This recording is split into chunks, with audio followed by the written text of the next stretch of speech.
Welcome back to the Nature of Mental Health. Today I join Eric Stone of the Rewilding School here at Marsh Sanctuary in northern Westchester County, New York. The Rewilding School is a nature-based outdoor education organization that offers year-round programs for children, families, and adults focused on learning through direct interaction with the natural world. It emphasizes curiosity, play, hands-on skills, and connection with the outdoors rather than traditional classroom schooling. They serve preschool-age children through adults and have programs for after-school, summer camps, as well as programs for BIPOC communities. The Rewilding School is built around the notion that in order to change the results of life, we have to update the spaces and ways that we teach children how to live. And there's no such thing as too soon for that to start. This is the first time I have gone on location to record, and it was nice to be able to sit there in person at the picnic table with Eric to discuss his work and its impact on children and adults alike. Just prior to recording this episode, Eric and I spent time exploring the Marsh Sanctuary here in Mount Kisco, one of the locations of the Rewilding School, and worked together using a weed drill to create a fire. The conversation is on video if you'd like to watch it, or feel free to just listen in. Either way, we touch on several important topics and look forward to hearing what you think.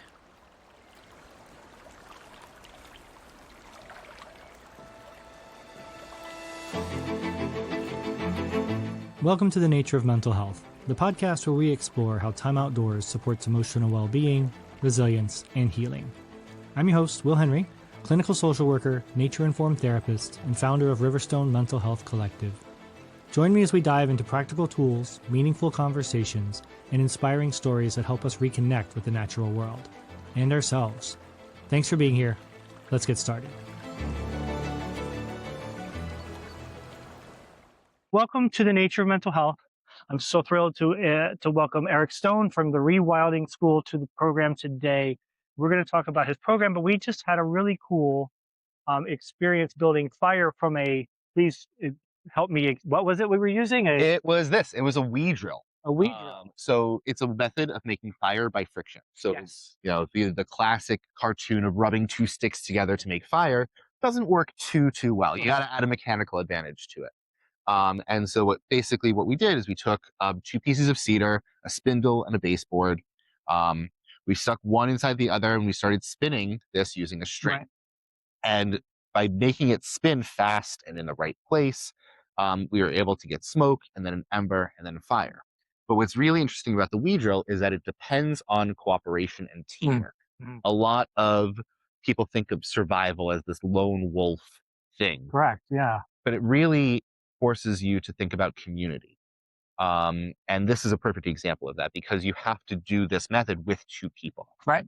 It was a great experience to really, because we had to communicate, like you were saying, and I found it very not challenging. Like I had to kind of drop anything from my mind and paying attention to what was happening as I was moving, as I was moving the strings and watching you and trying to take your cues. I thought it was very what? unlike what I'm usually doing, because I do things alone a lot, and finding that communication, that cooperation that you're talking about was really unique. Awesome. I'm glad that was your experience. I'd love to hear a little bit about your emotional arc about like working with this fire material, because you were telling me before today that you had done, a similar thing with a bow drill as like a one-person thing, years I ago. was 9 years old. I grew up in the South in Smoky Mountains camping with my father, and he would send me to the park rangers just back when they had programs for kids at the campgrounds, right? Yep. And so you go out and you learn about I forget what they called the class, but one of the classes was building fire and I strain to remember the specifics of it, but I know they had the flint, but there was a bow drill involved as well, and I remember trying to do that. And I thought it was cool. And as I was describing to you, the other half of my memory is with my father teaching me to build the teepee with the, Sure. and the match, with the paper, not the friction based. How did it feel to return to this? How did it feel to return to this? That's a great question. It felt wonderful because the awe and excitement and the wonder of being able to create this event. Not even this thing. It's just it's an event. It's a life-changing event. Creating fire has been, right. And so it was really A huge smile came over my face. I was excited. I was like, "Yeah, you look fire!" That energy was palpable from Yes, my end too. yes, yeah. Yeah, I mean, this is something that I do very regularly Uh, with students of many different ages. But I'm always reminded about this one student I had in our Roots program. mhm. And a Roots program is a free program. It's reparative roots to reintroduce skills to communities that have been historically removed from the land and Yeah. removed from the skill through colonization and subjugation and everything. And there was this one woman who we had built our own friction fire kits, and she was working on it for hours. She was so determined to get it that when she finally got smoke and when she finally got that ember and she finally was able to blow it to flame, she collapsed and just started crying. Wow. And I'm reminded of that often because sometimes things are really hard, but that doesn't mean they're not worth doing. Right. And that translates to many aspects of life. Absolutely. And, these skills, these ancestral skills, can be an in for a lot of people to unpack certain things, to start looking deeper at their own connection to nature, to themselves, to their families, to their Mhm. communities. And there's meaning in everything that you find out here. Absolutely. And that's important. I mean, I wanted to actually talk about the Roots program because it's so important that they talk a lot about access, and not everyone should have equal and equitable and free and unfettered access to nature. And that's not Absolutely. the case. Yeah. It's really the people, so many people don't feel comfortable going on a hike in the woods, right? For Hmm. myriad of reasons, right? Brought up, my wife is a good example, brought up in the city and not, you know, hiking wasn't a thing they did in Central Park, right? Hmm. That was Hmm. the experience. And do I belong there? Is it safe for me to be there? Is it, and so Ooh. this, I think those are two different questions. they are When two we different start questions. getting into this, Yeah. like, do you belong? Yes. Yeah. Is it safe? Not always. Right. Yeah. Yeah. And when in that Roots program, I do field a lot of questions about, like, we teach archery, we teach Mhm. knife skills, we teach fire making, we teach fishing, and people ask, like, can I do this? I'm like, well, you gotta like navigate that a little bit more Mm. because obviously I'm a white guy. I have a lot of privilege. I've Yeah. had the cops called on me over a dozen times for various things that I've done in the woods, none of which was illegal, all of it which was, safe and with permission. Um, but I never had anything come of that Right. because of, at least Privilege. in a small Yeah. part, my privilege, Mhm. right? But I think a lot of the students that I work with may not have that same Right. experience. Yeah. Absolutely. I think that's important. Is the access that you're providing and that experience that to get in touch with that ancestral piece, Mm, I think is really powerful. And I wanted to just comment. And thank you for doing that. That's just amazing. I was reading through everything. Um, I also wanted to say about building the fire this morning. It was hard work. It was yeah. not. It was not like a little. They make it look like you just spinning a stick on TV, right? And that's it. And you get your fire. No, you have to muscle. There's some muscle involved, and some.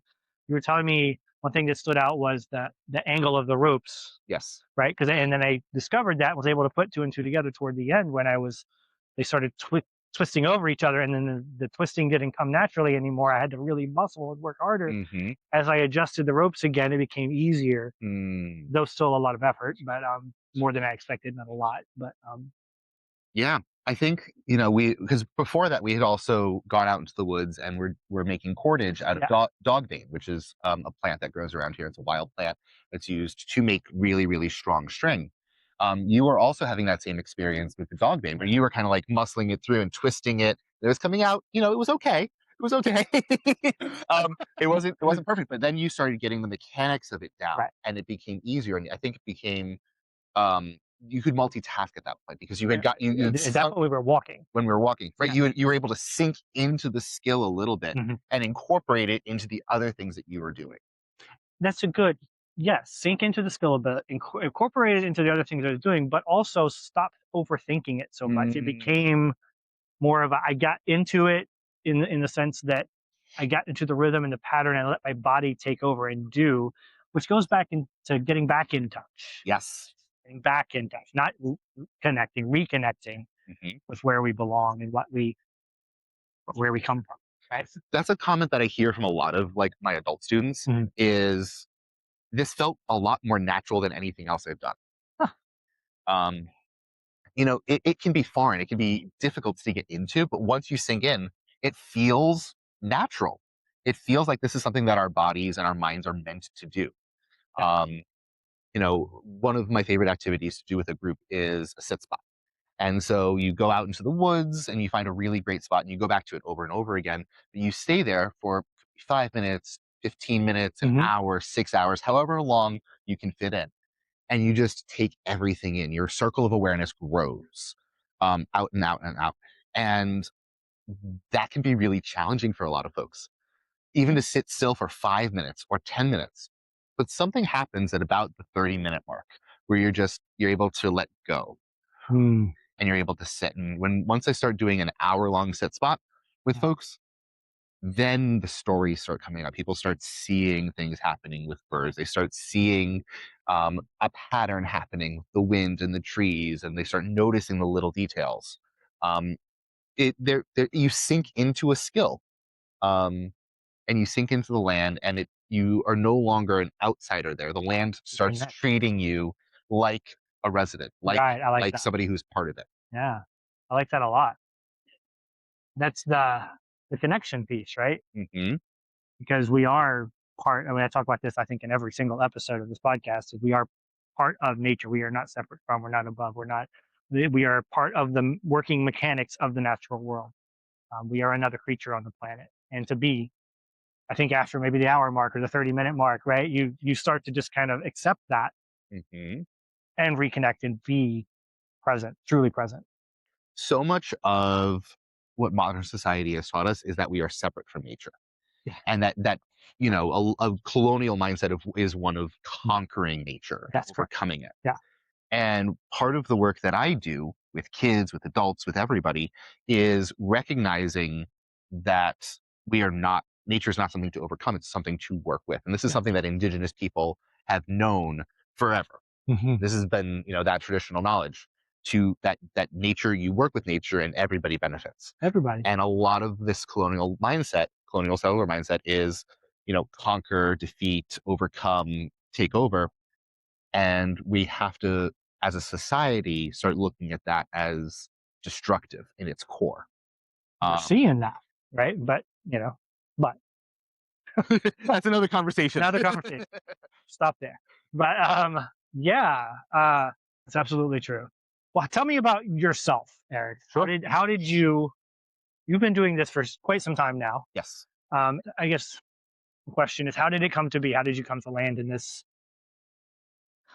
Yeah. spot? Great question. So I grew up in Westchester County. Mm. I was the kid in the 90s who threw my bag in the bushes after school, and I went in the backyard, and maybe I went inside for a quick sandwich, but generally not. Mm. It would be, bag in the bushes, grab a fishing pole, go down to the lake. Mhm. They would be, bag in the bushes, go into the backyard, and then wait for the call from my front door to, come back inside and play. Yeah, And that was not a common thing at that point. right. That was the beginning of when that shifted away from that, right? Yeah, I Yeah, mean that like 80s and yeah. 90s era is when we started seeing these home video game systems coming Hmm. in, and there's this really sharp contrast that Richard Louv says in The Last Child in the Woods, a really famous book on nature connection, Mm. um, that the area that people were allowed to explore shrank substantially from the beginning of the 20th century to the end of the 20th century. And, I was at the tail end there. So, I was able to explore probably about a quarter mile from my house. No cell phone, just wandering. None of my friends did that. None of my peers did that. I was the one who brought people out for that. Everybody was, watching TV, going, um, maybe playing basketball, shooting off a lot of fireworks. um, a lot of it was, N64 and PlayStation. Yep. Yep. And, I just played a little bit differently as a kid. Eventually, when it came time to start looking for jobs, I found a job working with, county parks as a Mm. naturalist for summers. Did that for 5 summers, Mm. Cranberry Lake Preserve. It was wonderful. I had a Mm. great mentor there, Taro. Um, and then got a degree in natural history and interpretation, so combining the natural history of things, the natural world, understanding the biological facts of the world with how to communicate that to people. Right. And then I traveled around the country for a couple of years. Moved out to California. I taught out in San Mateo County for a little bit. Moved up to Portland, Oregon. I taught, survival skills up there. I was in the Berkshires doing team building. I was in Ithaca, with Primitive Pursuits doing some fantastic work in this nature connection field. And eventually I landed back in this county, figuring that I would, start my own thing. And little by little, through this program and that program, built up the Rewilding School from the ground, and Wow. been running for almost 10 years now. 10 years now. Yeah. I remember when I went and got my nature therapy certification in 2022, and one of the things I came across was your school. I was like, that is really cool. And it was during that time. I don't remember just before or just after, but I remember doing research. Who else is out here? Who else is out here doing things, right? And you came up predominantly, and I was always excited to be able to sit down and have this conversation with you. So thank you. My pleasure. What has it been like over the last 10 years building this program up? And we'll get to like what the program offers, but how is it feeling for you to Yeah, do this? that's such a good question. I love the work that I do. I Good. really love the work that I do. I love the people that I work with, both on the client side and on my team side. I mean, Hmm. if this is not a well-paying field, we do the best that we can, which is why we hold on to good people, but it's not a well-paying field. So you have to have a passion for this work to do it. Right. And I'm really, really, really blessed to be able to look at every single person on the team, from the admin to promotions to our archery coach to our teachers, to say they're some of the kindest, most caring people in the entire world. And this field and this work draws in those people. Um, and that's part of, building the community that fosters this. You can't do this work if you don't believe in the work. You can't. And there is also a very big truth to what you're saying. It's the kindness that it attracts, because being kind to nature, being kind to yourself, being kind to yourself is begets being kind to nature, really. Because we are, once you find that connection and you're here doing this work, I find it very like you're saying, you're just kind of drawn to, it draws kind people. Yes, And it that's does. wonderful. I think there's this three pillars within the nature connection movement. It's not just connection to nature, but it's connection to nature, it's connection to community, and it's connection to self. Yeah. And those are, one that's talked about, in all of the nature schools that I interact with. And a lot of our rules and guidelines center around those three pillars. Because if one of those collapses, then a huge thing, it's almost like an ecosystem collapse within yourself. And most of the work that we do that's forward facing is that connection to nature. But that, I think we've talked about a little bit so far, leads into the connection to self and the connection to community. That connection to nature one-on-one is missing the community aspect. Right. Connection to community without nature is missing nature. And community and nature without self, You're not really connected. you're not really connected, because then it's just in service. Yeah. That's such an important point. So you've been here 10 years, and you've got locations. You do different programs in different locations, or how does that? Yeah. So we've been we had a very early, we'll call it a business plan, but it's really a community plan of tapping into organizations that have beautiful places to teach out of, but don't have education programs themselves. And so we built these partnerships with, I think we're at 7 different organizations currently, over a dozen through the years, but 7 currently, with the focus on building access to people for us to teach on those lands, and then taking 10% of the revenue from that program and redirecting it to conservation of that land. So there's a reciprocity aspect where there's people who are caring for the land, and we operate in a way that is beneficial to the land during program, but also, the main source of anxiety for a lot of these conservation organizations and land managers is revenue and donations. And we're able to make it a really tangible thing. So they're not just doing it out of their goodness of their heart or for the kids. Um, but there's this reciprocal aspect of care that comes about through our relationships with these land which organizations, fosters community. which fosters community and allows us to keep operating on those Yeah. lands for a long period of time. But we're here on Marsh at Marsh Sanctuary, which is Yes, you were took me on a little tour here. It was beautiful. That I didn't I knew of it, but being here for the first time, this is beautiful. I mean, what programs do you run out of? Do you have different programs on different we locations? do. Okay. Yeah, so we currently partner with Sawmill River Audubon, Marsh Sanctuary, Westchester County Parks, Somers Land Trust, um, Croton Parks and Rec, and I'm sure I'm missing a few. Apologies to those organizations. Um, but at this one, Marsh is kind of our cornerstone Okay. program. So we do birthday parties, scout programs, all of those standard things. But we also have a forest play group that meets here. Mm, So those are our littles. They get dropped off after their regular school day just to come here and play.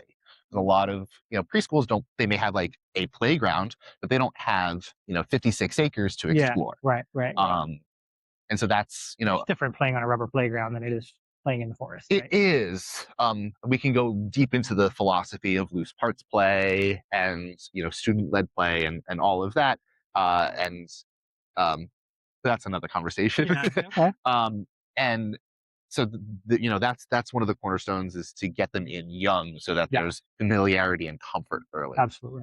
We run our Wild Summer program here, which has like different themed weeks that dives into live action video games, to Stone Age technologies, to fantasy exploration of character, um, to solving nature mysteries. I love It it. really goes into the skills um, of survival, connection, and creativity. Yeah.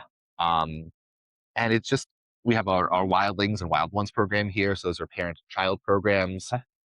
So, families come out That's here and important make a weekend of, they make an entire season of exploring nature as a as a family. And, family. that gives building blocks to, outings later on in life of, let's go, it's the time for dandelions and let's go blow some dandelion seeds. Or, now's the time for wildflowers. Let's go explore what that looks like. Or, oh, you know what? It is violet time. Let's go make some violet tea. Like, those little things that come out in conversation years down the line that are core memories for Core these memory. 2, 3, and 4 year olds. That's right. And that's, I mean, I love, I mean, I've shared this with you, love camping, and it's something I do. I've got two families, my best friend and sisters, also my best friend, but our whole families, there's like 11 of us.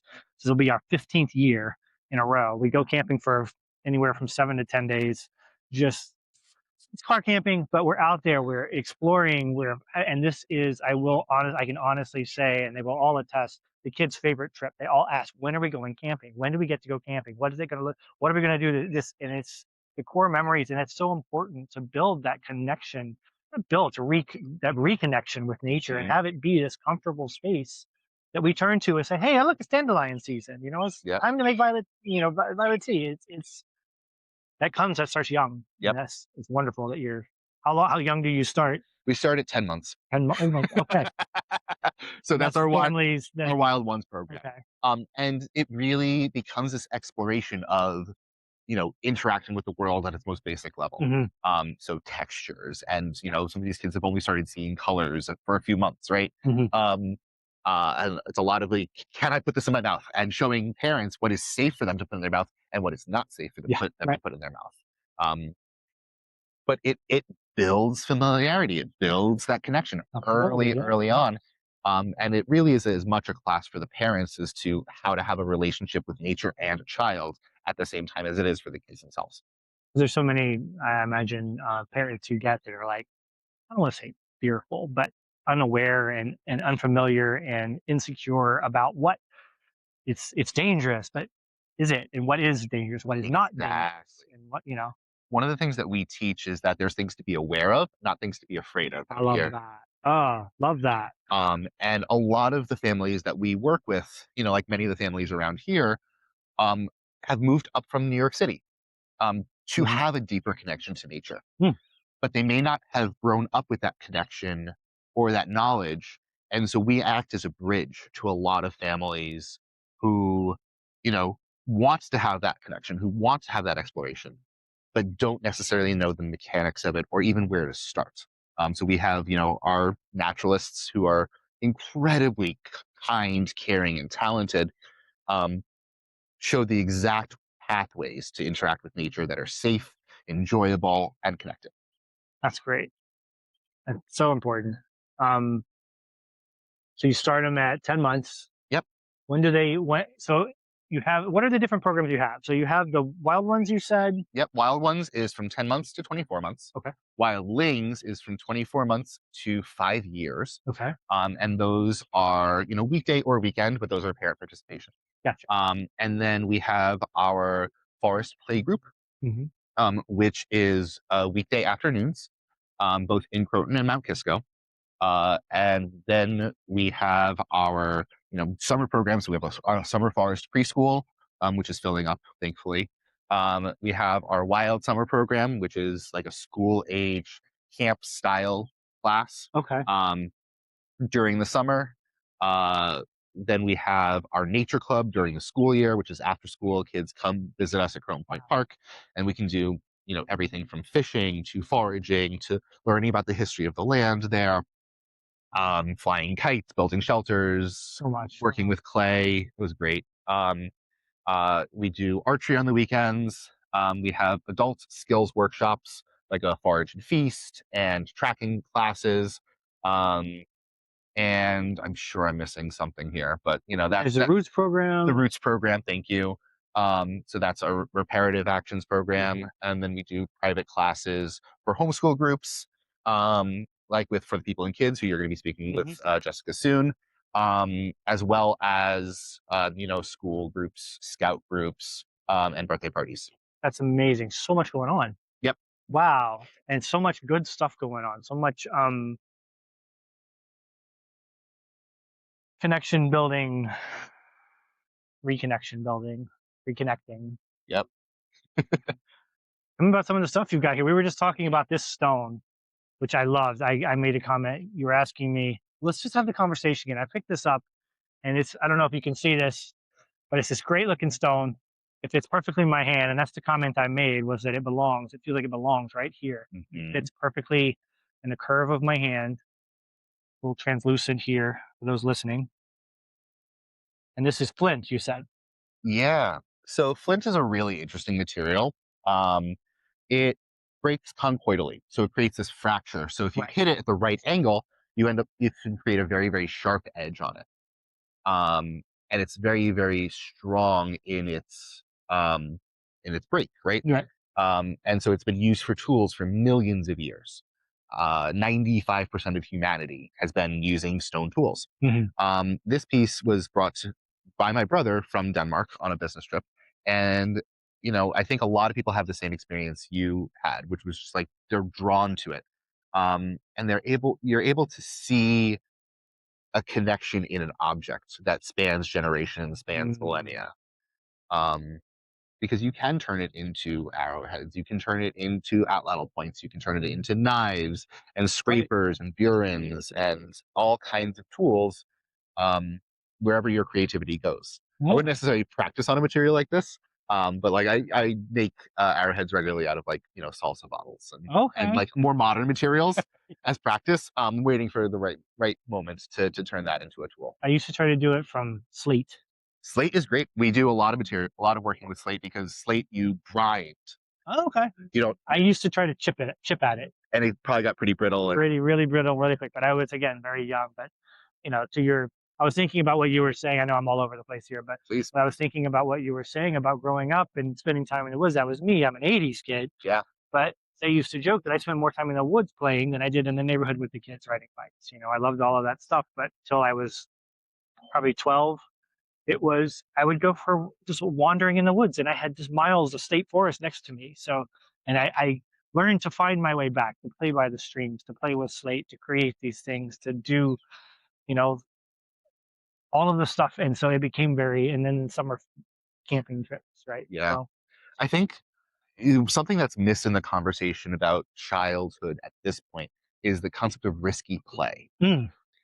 So risky play allows kids to navigate challenges. Yes. We have a framework within our programs that allow us to have risky play safely, and we're able to navigate what is a safe risk versus a not safe risk. Mm. So if a kid is crawling in the bushes to get a missing ball or something, right? Thorn bushes, they're going to get a little scraped up, but that's not really going to damage them in a long term kind of way. There's poison ivy there, that's a Nice. different equation, Right. right? Yeah. And so helping kids navigate what is an appropriate amount of risk, so risk turns into lessons, not trauma. Um, Yeah. Wow. There's so many. Yeah, I was talking with someone about the I forgot the name of it now. But there's so much happens when kids are left to play on their own in yes, nature, outdoor movement. We talk about the increase in anxiety and depression and all these things among children today. Mhm. And then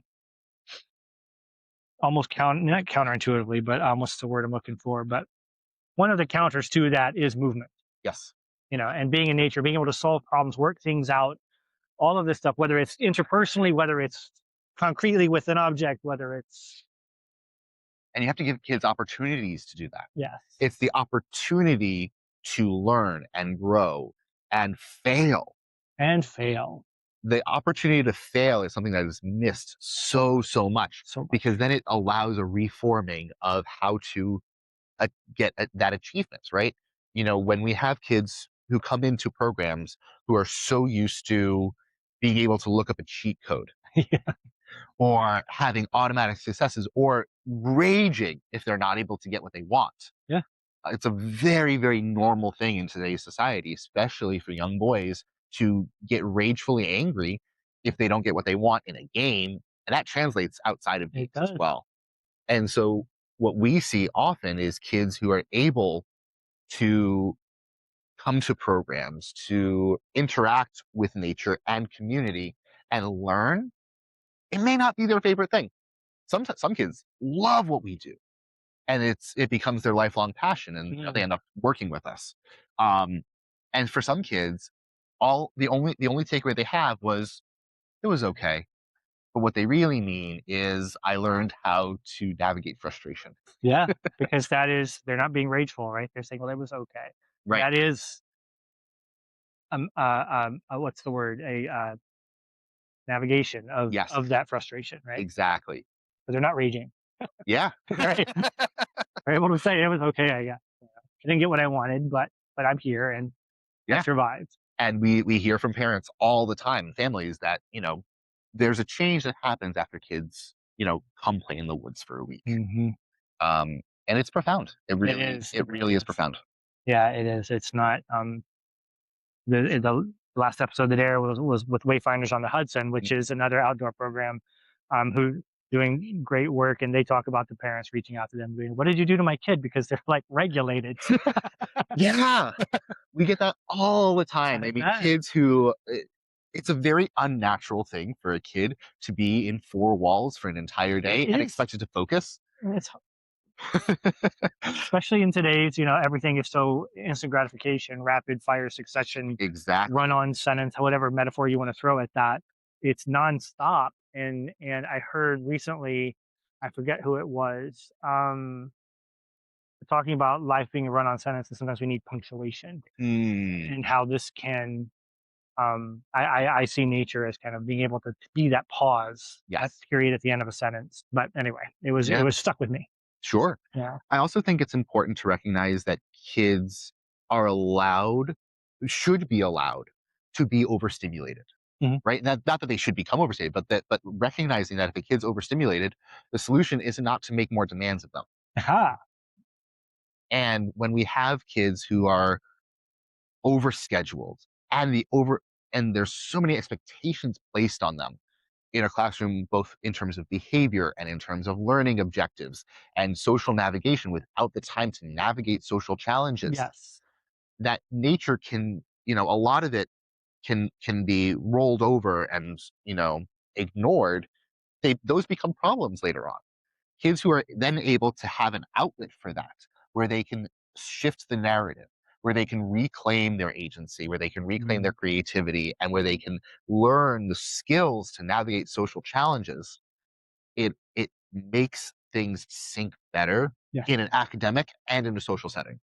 It absolutely translates all across the board. But I think one of the important things I heard you say was giving them the opportunity to do that, right? And that's Yes. what being out here does, that on their terms. That's what I was looking for, on their terms. Being able to come out here and navigate how to deal with an interpersonal conflict. You have the adults here to help manage, but they learn to work that stuff out. They learn how to work. Mhm. This isn't working. What can I do different? And the failure, A, is our best teacher, but B is also, it provides more opportunity for them to say, "Let me try this again." Exactly. They're met with support here, Mhm. right? They're met with support in these programs in nature. Nature is not something that goes, "That's it," usually. I mean, there's some things that we want to steer clear of, right? But Sure, anything that's gonna harm them in a serious way, yeah, either physically or emotionally, that's where we set yeah, boundaries. The absolutely. rest of it, we offer guidelines. Yeah. I guess the question that I often ask people early on is, what brought you here today? So why were you interested in learning more about what we do and, inviting me onto your podcast? Well, like I alluded to earlier, was you're one of the first people I saw that was doing this work, and the work that you do is so um important, and it starts. I don't know. It touched something inside me as being someone who's been connected. My first steps were taken in a campground, so I think my whole life, like I have this nature connection. Lost it for a while, reconnecting with it, helping my wife connects with nature, helped me reconnect and fall back in love. It's this beautiful story, Hmm. and seeing what you do just kind of, it lit a spark in me, Mm, and wanting to know more, because I think what you were saying earlier about it, it attracts kind people, yeah. and people that can be with young, 3-year-old children in nature. And it takes a special kind of person to be able to do that, really, and I like that you're teaching how to be more connected, because then that spreads and casts a wider net. I don't know. It translates. It's contagious. It's all of Yeah. those things. I think if you put things out into the world that make a difference, those ripples are felt outside of your direct impact. Absolutely. And, one of my greatest joys is training teachers. Mm. So we had, for years and years and years, we ran a forest preschool. And so many of our teachers who were teaching in the forest preschool have taken the lessons that they've learned as a forest school teacher Hmm. and put them into the classroom. And, coming from as the child of two teachers, Uh-huh. there is, all of our teachers are incredibly overworked. Understatement. And yet they're being asked to implement more and more and more by administrations that are often having less and less and less opportunities for them to do what they need to do Hmm. for a variety of reasons. And yet, to be able to have an outdoor learning opportunity and be able to hone your craft as an educator outdoors, it's so much different than learning in a classroom. And it allows you to say, you know, classroom education is very much like, here's your learning objective, here's your implementation, right? This is how you evaluate whether they got it or not. And but you're constantly having to hit these curricular milestones. We don't have that out here. We have, this is your classroom, this is your creativity, this is your um opportunity to experiment. It's your laboratory. Go out and find and discover. Yeah. And if we can just have teachers who have been trained in an outdoor learning environment with that methodology Mm. go into the classroom and find other ways to connect with kids that aren't just what's scripted in a curriculum module, you know? It's about creativity, like you're saying. Yeah. Exactly. And approaching kids, meeting kids exactly where Where they they are. are. Love that. Yes, absolutely. And that's so important. Meeting them where they are. because we often don't. There's so many expectations, like you were saying earlier, placed on kids, and the expectations of the expectations, and their expectations of how they should meet those expectations, and it's a It's lot. overwhelming It's for kids, overwhelming and for they don't anyone. know anything else. Yeah, But that's not. They know something's not right, yeah, so that's when we start seeing behaviors emerge, yeah, yeah, or negative behaviors yeah, emerge. yeah, yeah. And you know, if a kid is able to have a proper outlet for that, they're able to absorb a lot more. Not that we should Absolutely. give them more. But it's absolutely true. We you got to give them space to work out the things that we give them to work out, Hmm. right? And this there's no better space than out here in beautiful Marsh Sanctuary, for example. Yeah, Um, Robin. Oh, that was a bigger bird than it was. there's been some really good birds today. Was sitting here this morning watching the red-winged blackbirds, which I love, and little yellow finches, which I never see, Yep. having a field day down below the parking lot there. Yeah, we That was have amazing. a bunch of bluebirds that are nesting right now.